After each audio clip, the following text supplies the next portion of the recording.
Facebook world. Donna Schwartz here from DonnaSchwartzMusic.com, the site to help you with your with practical tips to help you with your saxophone playing or trumpet playing, performance issues, and all that kind of stuff. So we're here live. It is Friday, December 2nd. Holy cow, it's December already. Hard to imagine. And on this session, I wanted to talk. I had some more questions, which was awesome. Thanks so much. If you have questions during this live segment, please put them in the comments below. If you're attending live, please share. The more people that are on, the more questions, it just makes it that much more awesome and much more appreciated. And as you're watching this, if you're live, and I think you could do this on the replays too, thumbs up would be really awesome. Everybody likes those like signs. Who doesn't like to be liked? So that would be really awesome. I'd appreciate it. So I had a couple of questions beforehand about saxophone tone, and I wanted to dig right into those right away. And then if there are other people, with other questions, I'm going to try to answer them. Thanks for the thumbs up already, Marty. Cool. Okay. So question number one. All right. So this person, Bob, asked, his concern with his tone is about a quaver in his sound, like a instability. I'll call it an instability, and he's concerned because it's just something that just happens. It's just like a instability that happens, I guess, throughout the range of the horn and such. So he wants to figure out what's going on and how to get rid of that. I'm sure some folks can relate. Let me address that actually right now. Sometimes that happens, that instability happens because your reed's not balanced.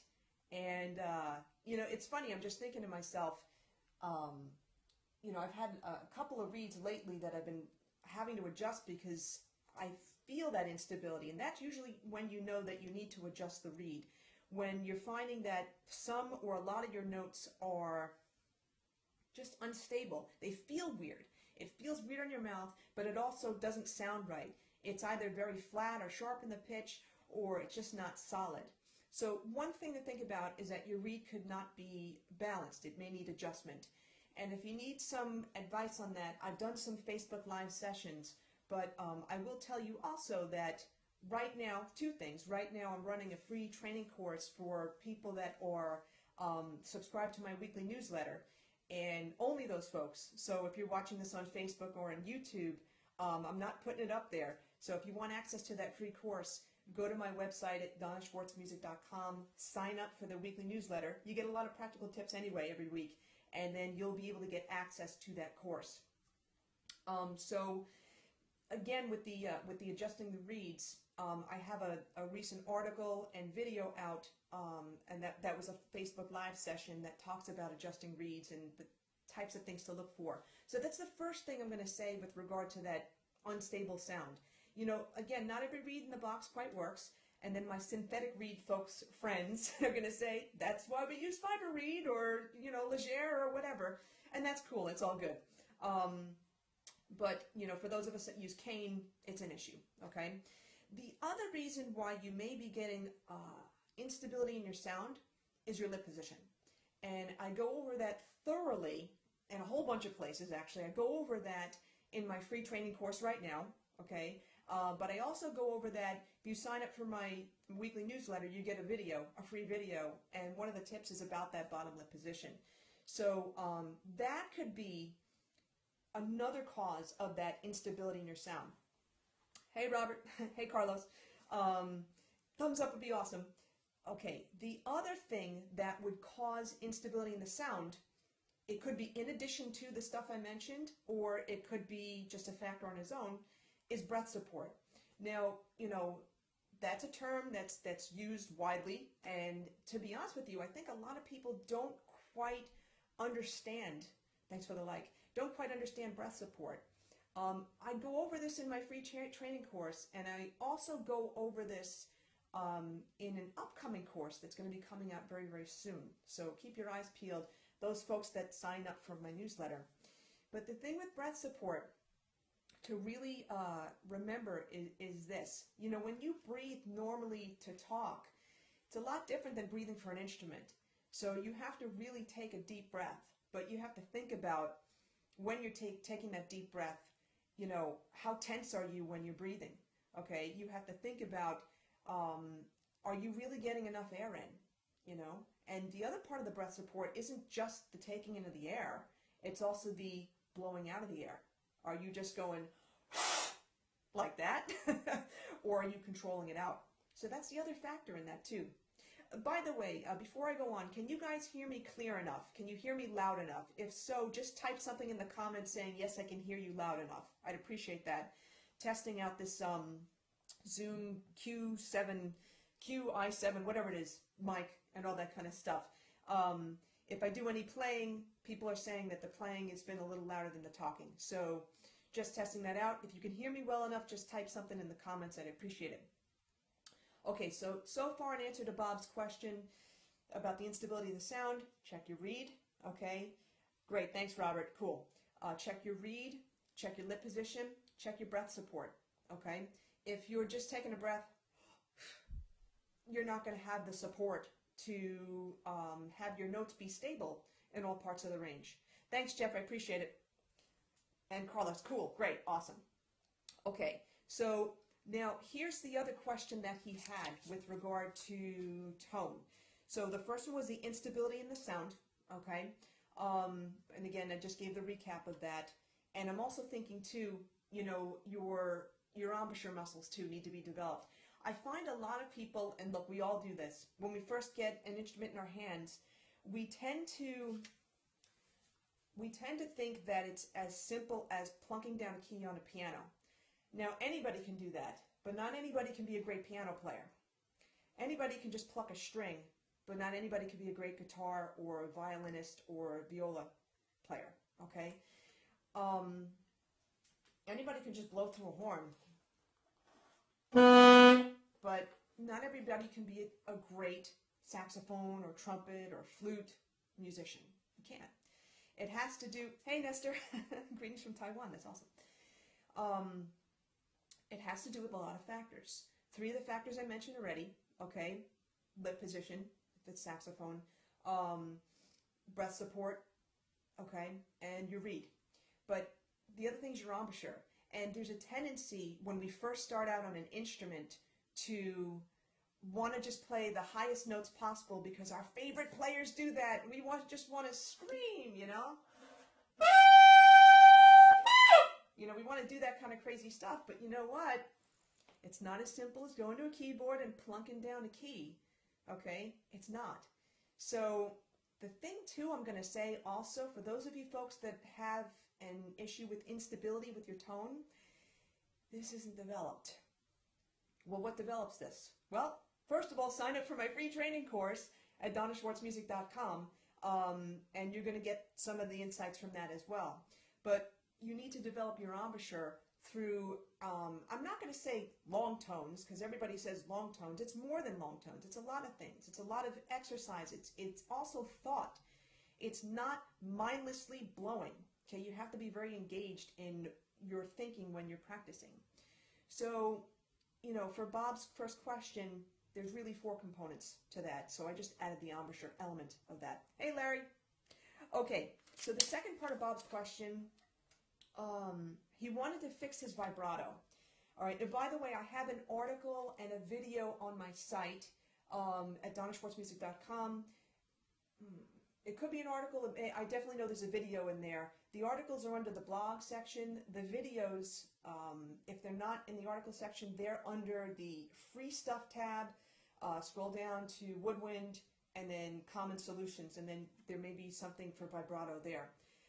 He's saying that his vibrato is sounding nanny-goatish. I know exactly what he's talking about. It's very, very fast. Here's the thing with vibrato that I haven't mentioned yet that's really super important. A lot of people use vibrato to try to stabilize their tone. What do I mean by that? Their tone isn't really fully developed. They haven't allowed their embouchure muscles and their breath support and even their thinking of their sound to develop enough so that the tone is solid, you have a solid foundation throughout the written range of the horn at least. And what happens is they go too soon into the concept and the practice of vibrato. And vibrato is just basically slight movements of your jaw. You know, I call it kind of like caressing the reed. But the thing is, if you don't have this foundation developed, what tends to happen is you tend to rely on the vibrato to keep your notes in tune. And that's not always the best thing. Let me tell you a story. A lot of you know I grew up playing trumpet, and I still play trumpet as well. That brass background has given me a tremendous amount of insight into playing a lot of the instruments. I do play all the instruments because I've taught, and I still teach public school. And I taught public school band for many years in New York, and I'm doing some of that teaching right now here in California. So we have to learn the instruments. And for me, when I'm teaching somebody, I want to make sure I play the instrument. I don't want to sit there, you know, and teach, you know, let's say a cello player when I don't really know cello very much. Okay, to me that's not the right thing to do. So I bought as many of those instruments as possible, and I practice them and I play them, and I play along with students. I play for students. So that brass background really helped in terms of that. So the point I'm trying to make is that when I was younger, in establishing my foundation, I was listening to a lot of great players, you know, on the radio at the time, there weren't CDs yet, on cassettes, you know, concerts that were broadcast live on the radio on WQXR in New York. And I'd hear these great players, and I'd hear the vibrato in their sound, and so then I would just automatically do that. I'd do it based off of my hearing. But my foundation wasn't as solid as it really needed to be. And what I learned years later, painfully, was that by going into vibrato too soon, I was actually not developing as best as I needed to. I was using that vibrato to keep my pitches in tune. I was using that vibrato to, I mean, I had a great sound, but when it came to some of the higher notes, it was going a little flat there. And again, this wasn't as solid. So, hey, Paul, so the thing with vibrato, make sure, this is my own suggestion, everybody has their own ideas. You know, you got to follow what resonates with you. But I wouldn't hit on vibrato until you really get a good solid foundation. You know, you got your good position going on, whatever wind instrument we're talking about, okay? Super important. So for vibrato, to get rid of the nanny-goatish thing, I'm going to encourage you, Bob, to watch the video that's on my site. I really want to get to the crux of vibrato and why sometimes it doesn't sound as good as we want it to. And, you know, we don't want to rely on the vibrato to get us in tune. We don't want to rely on the vibrato to sustain our pitches and make them sound pleasing. We want to have a pleasing sound without vibrato first, and then we add it in. So here's a straight sound, we'll call it.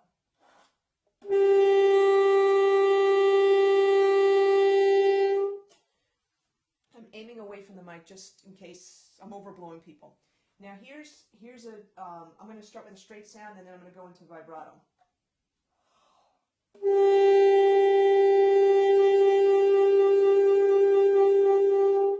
That was a slower type of vibrato.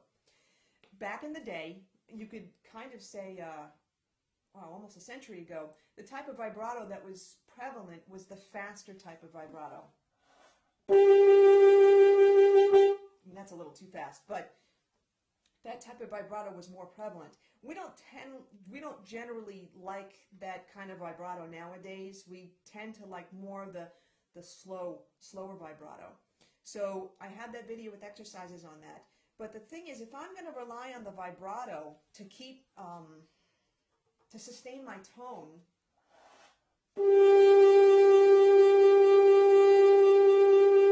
if this isn't developed, I'm not doing myself a service here. I'm doing myself a disservice. Thanks for the heart. I appreciate that. Because I'm not allowing my embouchure to develop. I'm not allowing the breath support to be consistent and steady. Okay, so that's the other thing too. So I'm being a pain in the neck about that now, but it's really important. I don't want you to make the same mistake I did. That's the bottom line. And that's why, thanks for the like. That's why, you know, I like to teach, because I've gone through things. So, you know, and I don't want you going through the same stuff. Okay? Hey, by the way, those of you that are live, which is awesome, Hey, Arena. Good to see you. I don't see you, but you can see me, but you know what I mean. If you're live with me right now, please share this. The more folks that are on, it's just awesome. Because who doesn't like to be liked? All right. So, you know, with the vibrato and stuff like that, approach it when you have a solid foundation here. And again, that's what my free training course right now is going to help you start that process with. So again, sign up on my website, donnaschwartzmusic.com for that. Let me see, vibrato. Okay, yeah, the other thing with vibrato too, sometimes it may sound nanny-goatish is because the breath support, you're not taking in enough air, and you're not blowing it out consistently enough, okay, in a consistent manner. So it's another thing to just really keep in mind, okay? Okay, so that was Bob's couple of questions. Here's the next question I got, and I apologize to this person because I should have answered this a few weeks ago, and it totally slipped my mind. I apologize. So this person was basically saying when he really gets into playing, right, he's really into it, all of a sudden his high notes kind of cut off. You know, it's like you're playing like, ah, and then, that's what happens. Okay. I get that too, because that's happened to me in the past. So, you know, two things that are happening. It's not so much of a breath support issue. You know, you should be taking in enough air, absolutely, and again, controlling it out.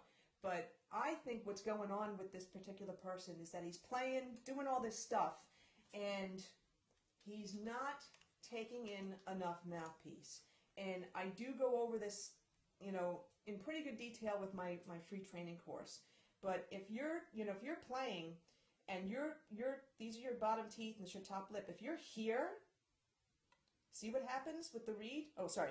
See what happens with the reed? It closes, folks. So for that person, what I'm going to say to you is you've got to take in more mouthpiece. All right? If you don't take in enough mouthpiece, your sound gets stilted.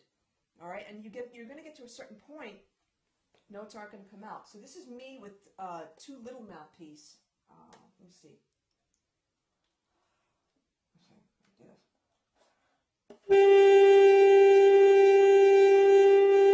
Yeah, that kind of sucks. that doesn't feel so good.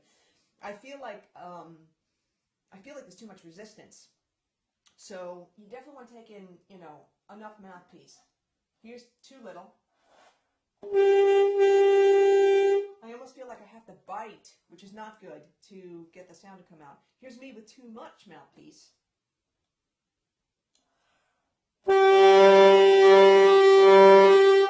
That's just pretty gosh darn awful. The sound splitting, I can't control it. It's like nails on a chalkboard. For those of you that know what a chalkboard is. Okay, you want to take in the right amount. So, again, I go over this in my free training, so definitely check that out. Here's the other reason why your sound might just cut out on you. Okay, mouthpiece could be, you know, you could be fine, you could be taking in the right amount of mouthpiece, whatever. For the type of music that you're playing, your tip opening for the mouthpiece may be too small. Now, granted, classical music players, musicians, there's music where they're going F sharp, altissimo, A's, all that kind of stuff, and they're usually using smaller tip opening mouthpieces, which is fine. But if you're going to use a smaller tip opening, generally, okay, this is not the law, but generally, you're going to want a stronger strength reed to get past that small tip opening.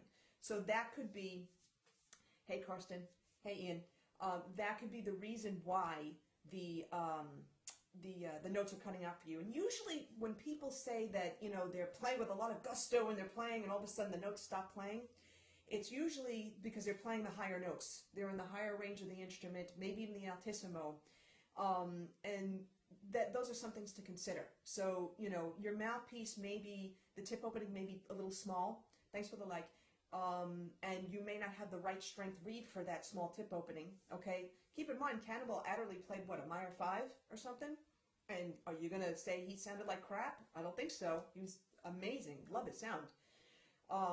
So, you know, the reed strength may need to be a little stronger. Now, people are going to say, oh, but I play a Meyer 5 and I use a 2.5 and I could scream. Awesome. That's great.